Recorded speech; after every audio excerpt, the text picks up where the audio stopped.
صلى الله عليه وسلم. الفاتحة.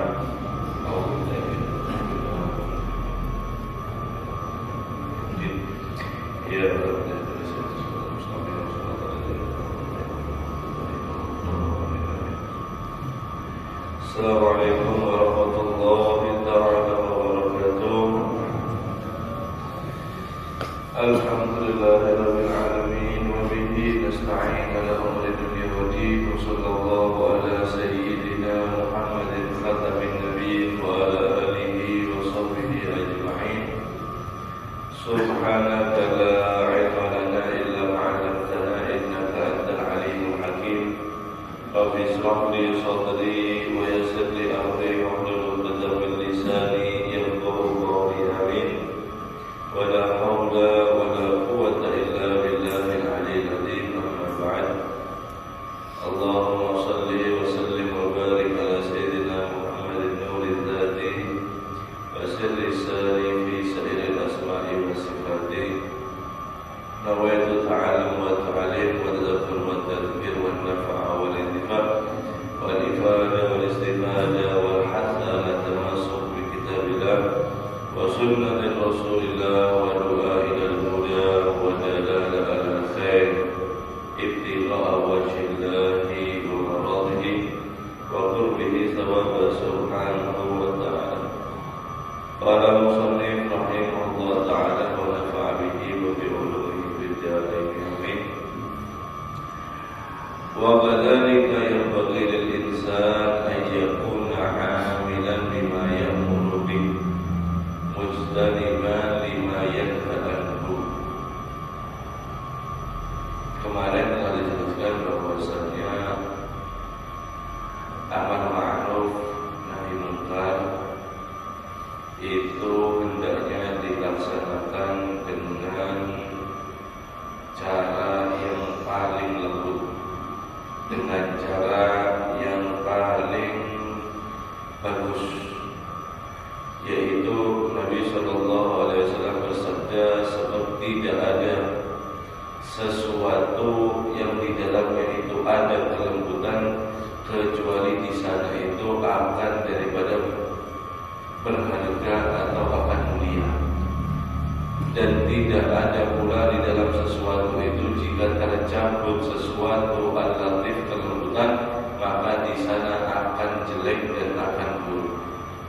Artinya selama kita berdakwah, selama kita nahi mungkar, amar ma'ruf nahi mungkar, itu masih dengan cara yang bagus, dengan akhlak yang lembut, maka di sanalah daripada amar ma'ruf nahi mungkar kita insyaallah akan diterima oleh daripada orang lain.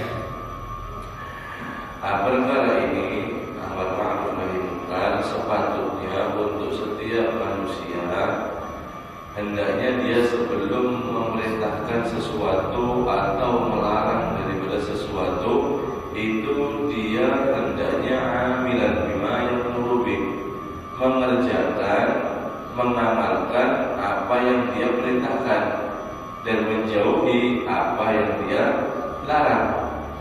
Fa'innahu yakunu li kalamihi wa qawlun fil qulubi wa haibatan fi sudur.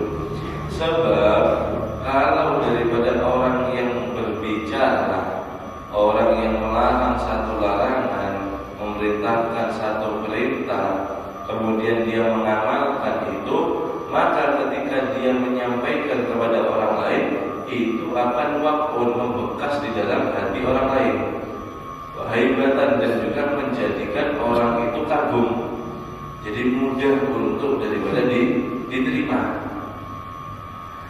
Sebab waqad warada al-wa'id syadid fi haqqi man ya'muru bil khair wa la ya'tihi.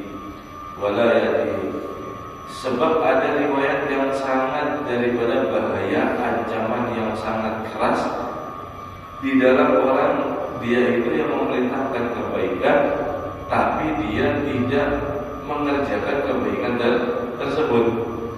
Wa yanha 'anil syarr wa yatihi, dan dia melarang daripada perbuatan keburukan, tapi dia menggawe seorang.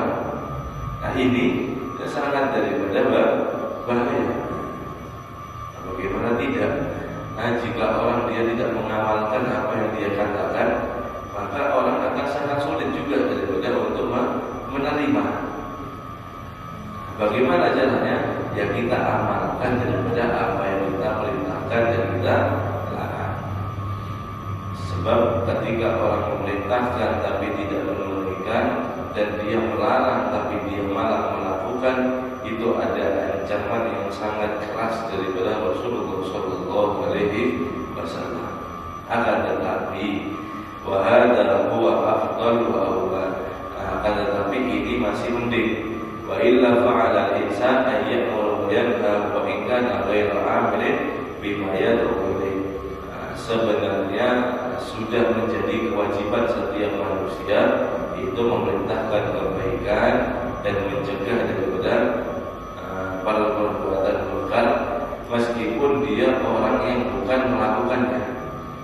Fa innal 'alim alladzi lam ya'mal bi'ilmihi wa la yu'allimu an-nasa ahassu 'ala.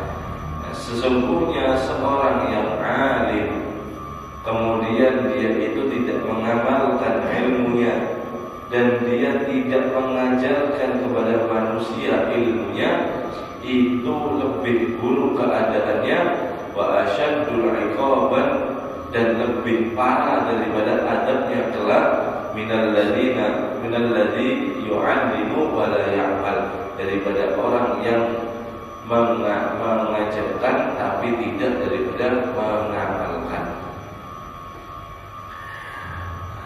Jadi hadirin, penting untuk kita setiap mukmin bukan untuk malah ditinggalkan alasan, oh saya belum menggawi kebaikan ini, berarti saya tidak berhak untuk memerintahkan kebaikan ini.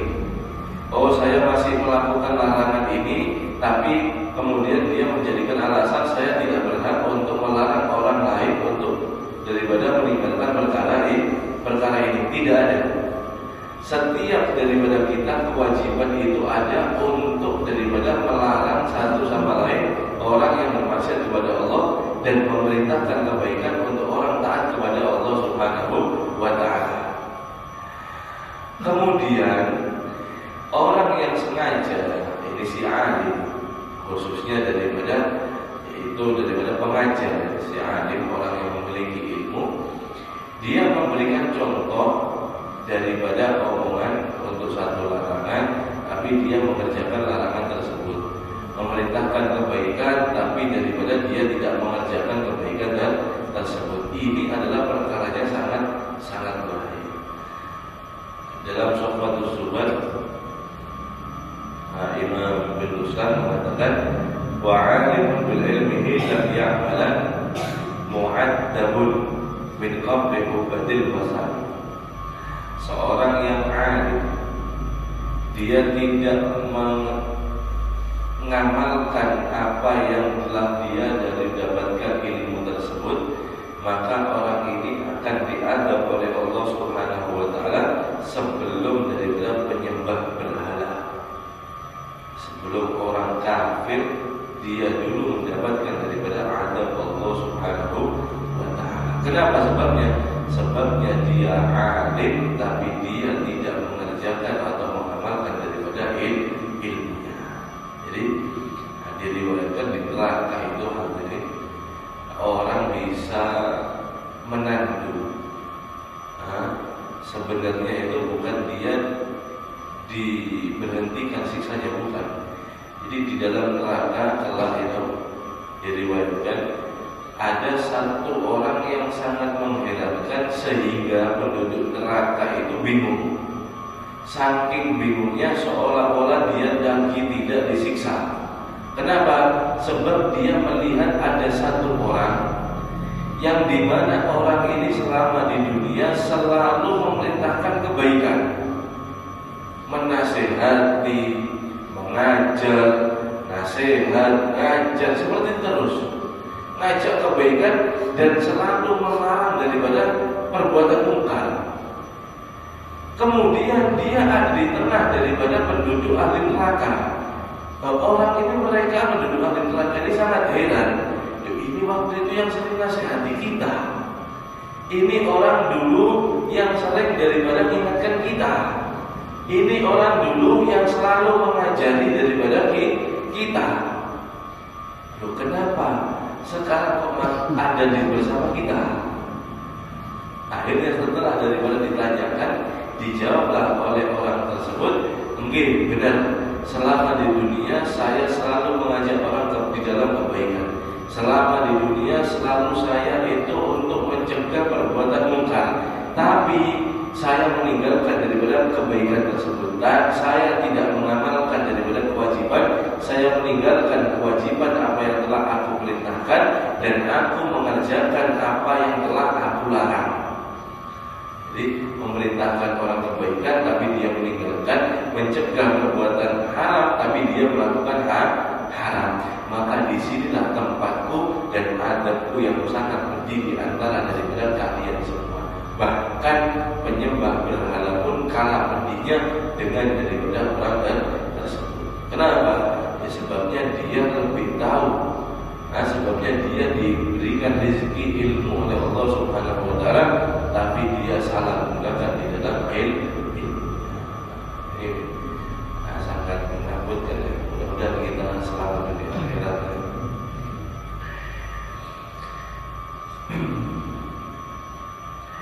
Wahdaru ma'asyiral ikhwan arsyadakumullah. Hati-hatilah wahai saudara-saudaraku, kata yang berada sekalian, semoga Allah Subhanahu wa taala menuntun kalian minal mudahadati fiddin, yaitu hati-hati daripada basa-basi menjilat agama. Wa ma'naha, yaitu artinya menjilat agama bagaimana?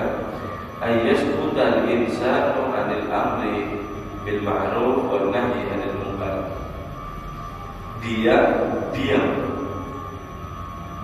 Diam. Seorang manusia itu diam daripada memerintahkan kebaikan dan melarang daripada perbuatan munkar. Wa 'anil qaulil haqqi wa kalimatil 'adl wa tama'a fin nas. Dia juga tidak menyuarakan yang benar, dan juga dia diam daripada untuk berkata yang adil, yang sebenarnya. Kenapa sebabnya? Sebabnya dia ingin mengambil hati manusia. Wa tawaqqa'an lima yahsulu minhum minal jah, dan dia berharap kepada manusia tersebut. Dia berharap untuk mendapatkan satu kedudukan di mata manusia tersebut, awal atau harta, hudud min hudud dunia, atau harta benda yang itu sifatnya adalah daripada kekayaan. Faqil lama fa'ala dzalik ahadun illa addalallahu wa ahana.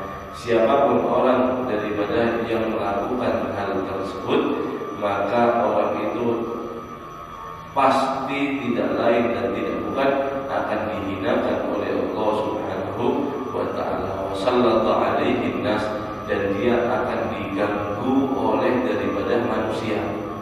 Nah, tidak ada diberikan ketenangan hidup di dunia, bahkan nanti daripada di akhirat. Wa hurima ma yarjuhu mimma fi aydihim, dan dia tidak mendapatkan daripada apapun yang mereka inginkan untuk mereka daripada raih atas di dunia.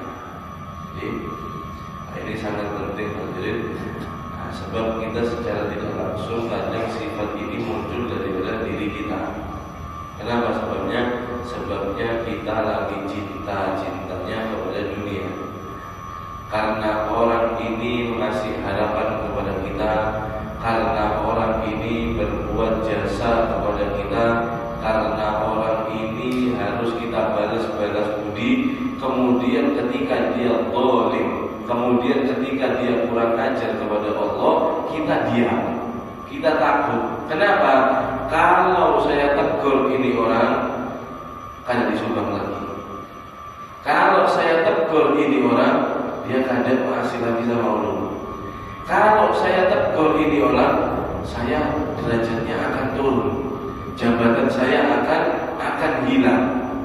Harta benda saya akan diambil lagi. Kenapa? Ini sebabnya punyanya. Dia mengutamakan dunianya daripada Allah Subhanahu wa ta'ala. Tidak ada orang seperti ini kecuali dia akan dihinakan oleh Allah Subhanahu wa ta'ala sebelum nanti di akhirat. Artinya di dunia dia akan dihinakan oleh Allah Subhanahu wa ta'ala. Ini yang harus kita kuat di dalam untuk berperan di dalam membela agama Allah Subhanahu wa ta'ala. Jadi kita harus memiliki, selama itu bukan agama, okelah kita masih daripada memaafkan, kita masih daripada mengalah atau dan selainnya. Tapi kalau urusan agama, urusan Allah dan Rasulnya, kita tidak boleh kasih sedikit celah untuk siapapun orang yang merendahkan agama Allah dan Rasulullah Sallallahu Alaihi Wasallam. Maka di sana itulah kita akan diangkat derajatnya oleh Allah Subhanahu wa ta'ala di dunia sebelum nanti di akhirat. Di dunia oleh Allah akan ditampakkan daripada itu kemuliaan kita sebelum nanti di akhirat. Kenapa? Sebabnya kita membela Allah Subhanahu wa ta'ala. Meskipun itu tidak secara langsung. Biasanya orang yang paling kuat di dalam menjalankan agama itu mereka sudah daripada Rasulullah SAW mengatakan, yaitu orang dia itu yang banyak dibenci oleh orang-orang sekitarnya, yang banyak dicaci oleh orang sekitarnya. Kenapa? Sebabnya dia mempertahankan yang hak, yang jujur. Itu sampai dikatakan Sayyidina Umar radhiyallahu anhu, beliau tidak memiliki banyak kawan. Sayyidina Umar itu tidak punya banyak kawan dekat, tidak punya. Kenapa? Sebabnya beliau selalu mengingatkan orang untuk kebaikan dan selalu melarang orang untuk keburukan. Kalau melihat nahi munkar, Sayyidina Umar langsung di sana berperan tegas. Maka orang ya seperti itu, hukum alamnya banyak yang tidak suka. Tapi yang tidak suka itu adalah orang yang melanggar daripada perintah Allah Subhanahu wa ta'ala. Kalau orang-orang yang baik, dia akan suka semua. Jadi akan kelihatan siapa yang berperan ada di sana. Ini susah, jadi ini berat, tapi harus kita praktekkan minimal di keluarga kita. Berat memang. Kalau kita mau di kampung, ini mungkin kita tidak mampu. Selalu seperti ini. Tapi jangan sampai ada celah di dalam mendidik anak untuk urusan amal ma'ruf nahi munkar, dan juga daripada istri atau suami atau daripada siapapun keluarga kita. Sebab yang pertama dimintai pertanggungjawabkan adalah nanti daripada keluarga kita, bukan musuh kita. Awal wa yaqibu fi rajul fi awal awal hisab yaumil qiyamah bi rajul ahlu wa auladu. Pertama kali yang nanti menuntut kepada seorang laki-laki, artinya suami, itu bukan musuhnya selama di dunia, bukan orang yang selalu daripada menjadi perdebatan selama di dunia, bukan. Akan tetapi bahkan orang yang ia cintai, yang ia paling cintai siapa? Istri dan anak-anaknya. Ini adalah orang pertama nanti yang menuntun kita di hadapan Allah Subhanahu wa ta'ala. Mau tidak mau? Mau tidak? Kenapa? Sebab kita ketika mau masuk daripada surga, kita bisa ditahan oleh daripada keluarga kita. Kenapa? Bapak saya dulu tidak mengajari saya sholat, saya tidak sholat dulu saya dibiarkan, saya berbuat maksiat dulu saya tidak diingatkan. Ini adalah salah bapak saya. Akhirnya daripada apa tersebut dimintai pertanggungjawaban. Sebelum itu terjadi semua, kita harus kuat di dalam menjalankan agama, minimal di keluarga kita. Ada beberapa amal madan, ada pun orang yang mengambil hati. Tadi mengambil hati karena ingin harta dan selainnya. Kalau orang bermadaruh wahiyah mubah. Adapun orang yang mengambil hati manusia itu hukumnya mubah. Mubah itu boleh. Wa rubbama dan kadang-kadang bisa menjadi sunnah mengambil hati manusia supaya mendapatkan perhatian manusia. Wa ma'naha, dan artinya ayyubdu insan syai'an min dunya wa li salahi dini, yaitu mengambil hati, dia mengorbankan si manusia, si orang ini mengorbankan sesuatu daripada dunianya untuk kebaikan agamanya. Awli salahi dunyahu, atau dia mengorbankan dunianya untuk menyelamatkan dunianya. Awli salamatil irdihi min mudammatin ahli syarr, atau dia menyelamatkan kehormatannya daripada celaan orang-orang yang buruk, orang-orang yang ahli syarr, orang-orang yang buruk.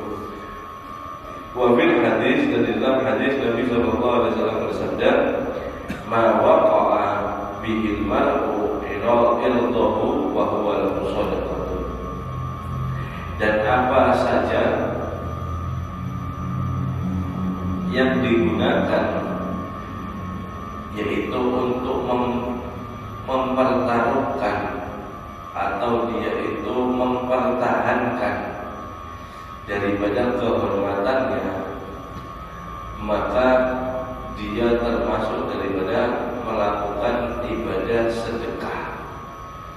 Jadi dia ketika dihina daripada kehormatannya, kemudian dia dengan hartanya dia berkorban supaya apa?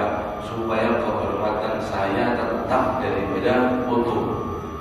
Maka dia menggunakan harta supaya menjadikan daripada kehormatan dia tetap unggul. Di sana dia mengeluarkan harta, dihitung sedekah, yaitu di dalam hadis Nabi Muhammad sallallahu alaihi wasallam. Artinya, faida istafal insan wa yakhafu min syarril asrari bima la yadurru fi dinihi. Jika dia melindungi dirinya, seorang insan yang dia khawatir akan daripada gangguan orang-orang yang buruk yang tidak daripada membahayakan di dalam agamanya, walam yakun alaihi fi dzalika al-ba'si wal janah, insyaallah. Ketika dia melakukan itu, insyaallah itu tidak apa-apa dan tidak mendapatkan daripada dosa. Walakin akan tetapi udula asrar, berbuat adil daripada orang-orang yang asrar, orang-orang yang jelek, wa mujanibatihim ahsan min dzalika wa ahwan, dan menghindari daripada orang-orang yang jelek itu lebih bagus dan lebih daripada tepat. Wa hadzal ladzi dzakarnahu innama yakunu inda ibtila'i bihim, dan ini yang kami terangkan kata Rasulullah, dan sesungguhnya ketika mendapatkan daripada ujian daripada mereka. Wa illa, kalau tidak, fala rukhsata lil mu'min taqiyan fil ikhtilat bi ahli syarr wa ahli batil. Sebab kalau tidak ada gangguan daripada orang-orang yang buruk tadi itu, tidak ada alasan bagi orang yang mukmin yang bertakwa, yang takwanya tulus fi ikhtilat, tapi dia masih daripada bercampur dengan ahli syarr, dengan orang-orang yang buruk dan orang-orang yang batil, yang mereka itu terang-terangan maksiat kepada Allah Subhanahu wa taala. Wal alaihi mujanibatihim wal ihtiraz minhum. Bahkan kita diperintahkan untuk menjauh dan juga jaga-jaga kepada mereka. Jadi intinya ketika orang mengganggu kita, ini orang zalim misalnya, orang zalim datang mengusik kita, mengganggu kita, kemudian dia ada menyenggol masalah agama, kemudian dia ada mengganggu masalah harta kita misalnya, kemudian dia mengganggu daripada kehormatan kita misalnya, itu kita lawan, kita hukumnya sedekah. Kita melawan daripada orang zalim yang mengganggu kita, itu hukumnya sedekah. Ketika diganggu kita melawan, itu hukumnya sedekah. Tapi kalau tidak ada gangguan, tidak ada masalah apa-apa, kita tidak dibenarkan untuk kita kumpul kepada mereka. Artinya kita harus menghindar jauh-jauh kepada mereka. Supaya apa? Supaya daripada menjaga untuk kita tetap tidak daripada ikhtilat bercampur kepada mereka. Nah, kenapa? Nah, sebabnya dalam syair itu ada Salafus Saleh mengatakan Majalasal akhyar hudiyal ma'arif wal aslam. Barang siapa orang yang duduk bersama orang-orang yang akhyar, orang-orang yang baik, maka dia akan menerima dan mendapatkan yaitu ma'rifat-ma'rifat dan juga daripada rahasia-rahasia daripada Allah Subhanahu wa ta'ala. Wa man jalasal absar istahaqqal 'arab wal 'ad. Dan barang siapa orang dia itu yang kumpul bersama daripada orang-orang yang aswar, orang-orang yang buruk, maka dia berhak untuk mendapatkan daripada kehinaan dan juga daripada neraka. Kenapa sebabnya? Sebabnya daripada dua perkumpulan ini sangatlah beda. Yang satu adalah orang yang suka zikir, yang suka daripada saling mengingatkan satu antara yang lain, dan yang satunya lagi selalu bermaksiat kepada Allah, selalu daripada melanggar perintah Allah Subhanahu wa ta'ala. Dengan kita duduk bersama orang-orang yang baik, maka di sana ma'rifat daripada Allah Subhanahu wa ta'ala akan diturunkan, dan juga daripada rahasia-rahasia Allah Subhanahu wa ta'ala. Sebaliknya, kalau daripada ahli batil, maka di sana Allah Subhanahu wa ta'ala murka kepada kita. Allah Subhanahu wa ta'ala berfirman, "Wasbir nafsaka ma'al ladzina yad'una rabbahum bil ghadati wa 'ashiyyi yuriduna wajha."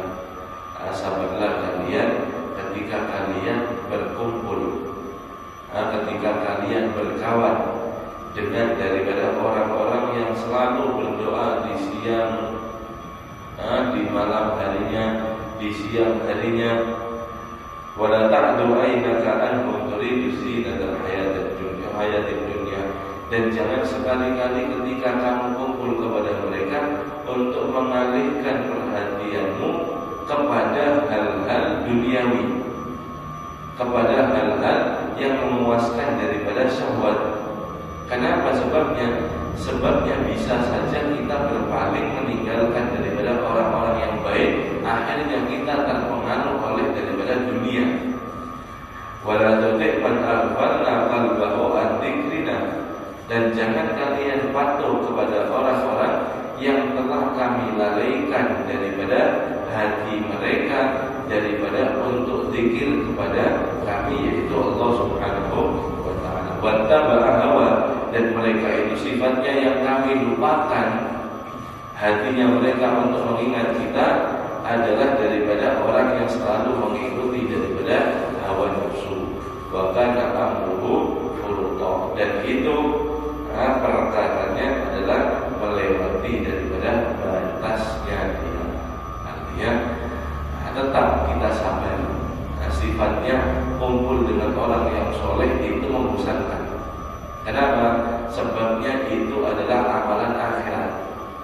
Kalau kumpul orang-orang yang buruk, orang-orang yang syar, orang-orang yang jelek, itu menyenangkan. Kenapa? Sebabnya itu sesuai dengan syahwat kita, nafsu kita. Lupa kepada Allah, itu diri kita ketujuh. Emang nafsu kita amal itu bisu, selalu mengajak ke keburukan. Nah, kalau sudah nafsu ketemu daripada dengan jelek-jelek, dengan mengumbar syahwat, ini akan menyenangkan dan tidak akan terasa kita di dalam tersebut. Akan tetapi kalau kita kumpul bersama orang-orang yang baik, orang-orang yang zikir, itu kita bosan. Kenapa? Sebabnya itu lawanan diri kita dan juga syahwat kita. Jadi terasa lawas, terasa membosankan, terasa ini, terasa itu. Fasbir nafsaka, kata Allah, sabarkan diri kalian. sabarkan diri kalian, tenang saja, sabar. Ini dunia bukan tempat daripada yang kekal. Dan ketika Allah melihat kesungguhan kita, kita pun akan diberikan daripada nafsu kita mutmainnah, nafsu yang tenang. Bagaimana nafsu yang tenang? Nafsu yang tenang adalah nafsu sudah yang tidak memikirkan lagi masalah daripada lalai kepada Allah Subhanahu wa taala. Alladzina amanu wa tatma'innu qulubuhum bi dzikrillah. Ada bi dzikrillah tatma'innul qulub. Dalam zikir fa'lam annahu la ilaha illallah. Apakah kalian tahu daripada tatma'innul qulub? Ketenangan hati. Ketenangan hati mereka orang-orang yang beriman ketika disebutkan nama Allah ada di sana. Mudah-mudahan kita dapat daripada tatma'innul qulub, hati daripada yang tenang. Ketika disebutkan Allah, kita malah menggebu-gebu. Dalam hati kita senang, bangkit rasa semangat untuk ibadah, bangkit rasa ini, bangkit. Ketika untuk maksiat kita tidak akan daripada selera. Kenapa? Sudah hati kita tatma'innul qulub. Para aulia, para daripada wali Allah, para ulama yang amilin, mereka itu hatinya itu sudah lain. Artinya kesenangan mereka itu sudah hanya zikir kepada Allah Subhanahu wa taala. Untuk urusan syahwat, urusan nafsu, mereka dijauhkan oleh Allah Subhanahu wa taala. Awalnya sama saja. Para wali, ulama, amili, para pertamanya ya sama saja seperti kita yang malas, bertanya sama kebaikan itu malas, sama hal-hal daripada kebaikan itu kurang semangat. Tapi kalau masalah syahwat semangat.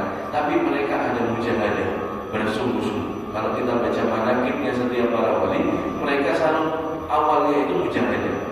Ada tidak kita baca manaqib tiba-tiba langsung diangkat jadi wali, lahir langsung jadi wali? Ada tidak? Semua itu ada proses. Prosesnya mereka luar biasa. Syekh Samad itu sampai mau guling dikasih bantal sama orang tuanya, kada mau pakai bantal. Itu mujahadahnya beliau. Kalau guling kada mau pakai bantal. Kenapa? Takut kenyamanan guling. Kena lupa zikir kepada Allah Subhanahu wa taala. Ini sudah beda. Kita tidak bisa seperti itu. Yang nyata saja kita tinggalkan. Saya tidak mau melakukan hal yang haram. Kenapa? Saya takut kepada Allah. Itu saja. Jangan kena boleh ada pakai bantal pulang. Kena sakit sini sampai. Ada dosa kayak gitu juga. Artinya yang pasti saja dulu kita yang haram. Kemudian kalau bisa sudah maksimal yang haram, yang makruh kita tinggalkan. Kenapa? Sebab Nabi tidak suka ini makruh. Saya mengambil yang sunnah. Terus seperti itu sampai hal yang mubah, sampai hal yang syahwat seterusnya dan seterusnya. Mudah-mudahan kita dipermudah oleh Allah Subhanahu wa taala untuk mendapatkan hati yang mutmainnah, hati yang tenang, dan juga daripada keluarga kita dan